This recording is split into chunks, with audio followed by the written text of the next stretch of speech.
Warning, censorship. Monday, March the 21st, aka Mask Liberation Day in Ontario, kind of resembled a Yoko Ono concert. It started off badly and then proceeded to get horrid. For starters, some organizations, such as Burlington's Mapleview Centre, initially decided they weren't going to abide by the latest new normal situation.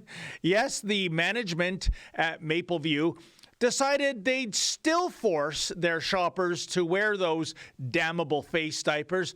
I guess the folks running Mapleview Centre really love Billy Idol's epic ballad, Eyes Without a Face, the unofficial theme song for the entire world for these past 2 awful years.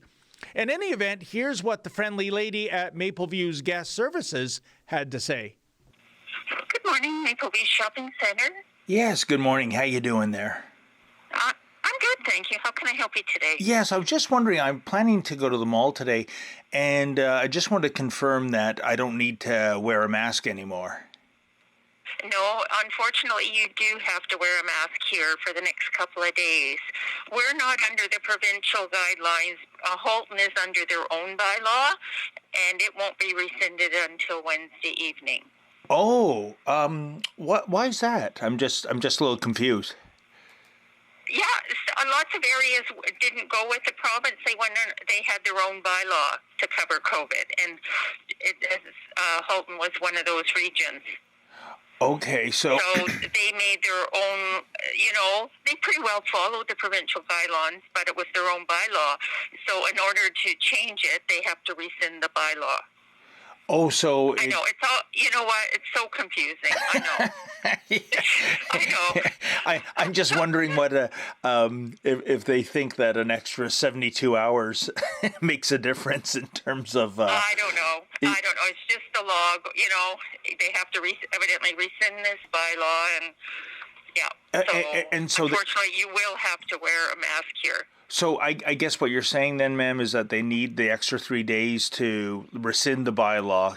It just takes that much time, I guess, or... To get everybody together. Wow, talk about fake news. For starters, folks, Halton Region voted to rescind the mask mandate last Saturday. So, no, in Halton Region, you do not have to wear a mask for, quote, the next couple of days, end quote, despite the warped desires of Mapleview management. However, I do have some good news to report on this mall's desire to still control the lives of its shoppers, even when there's no legal mandate to do so. And that is, by the time we got to Mapleview Centre later that day, the policy had already been rescinded. I had previously reached out to Halton Region and the owner of the mall, Montreal-based Ivanhoe Cambridge, and I presume that one or both of these entities read the riot act to the managers at Mapleview, because once we got there, the mall cops were no longer on the lookout for, horror of horrors, maskless shoppers.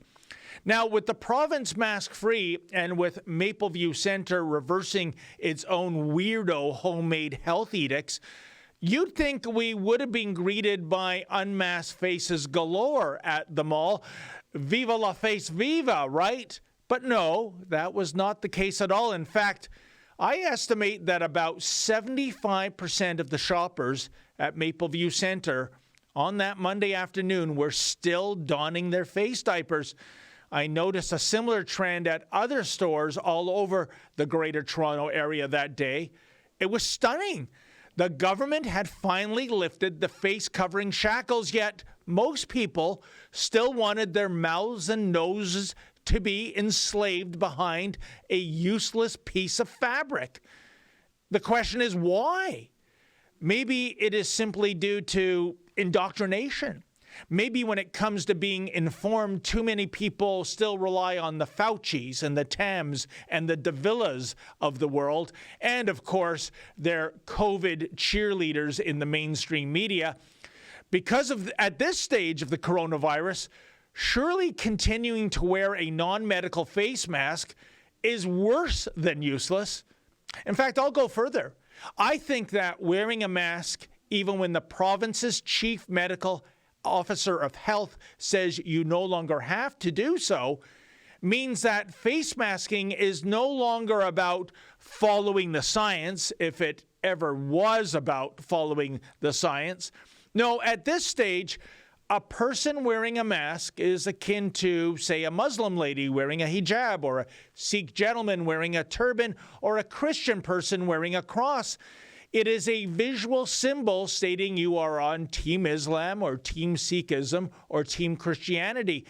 Likewise, the face mask states that you are pro-big government, you are pro-big lockdowns, that you are a self-identifying member of Karen Nation. You know, that contingent of humorless harpies who take near orgasmic delight in yelling at the non-compliant in a tone of voice that resembles a banshee caught in a leg hole trap.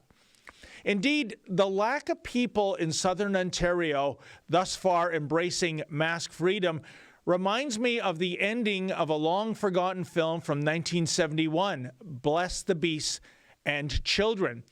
The plot involves a handful of misfit preteen kids at a summer camp in Arizona. They eventually bond together with a common purpose: to free a herd of buffalo that is being confined at a nearby game preserve. The kids are revolted that hunters, after paying a fee, can shoot the captive bison like so many proverbial fish in a barrel. When these youths figure out a way to break open the gates that are holding the buffalo captive, much to their shock and surprise, the herd does not run for the hills. These buffaloes have been tamed. Their spirits have been broken. Thus, being held captive and then being shot dead without even attempting to flee is the new normal for these buffaloes. In the here and now, much like the once wild buffalo in Bless the Beasts and Children, I wonder how many people in such a relatively short time frame have completely forgotten what freedom feels like. They have become so accustomed to being told what to do, where to go, what to wear. And in the months and years ahead, I wonder how many of us will still be perfectly fine to live with COVID-inspired tyranny, even when the government itself is no longer mandating such tyranny. For Rebel News, I'm David the Menzoid Menzies. Folks, can you imagine what's happened to our once great Dominion? Mandatory vaccine passports, get the jabs or lose your jobs, and not even get employment insurance. We think that's wrong. We're fighting back in the court and amassing signatures on a petition. Please go to fightvaccinepassports.com. That's fightvaccinepassports.com. Sign the petition, and if you're in a position where you can give a contribution, please do so.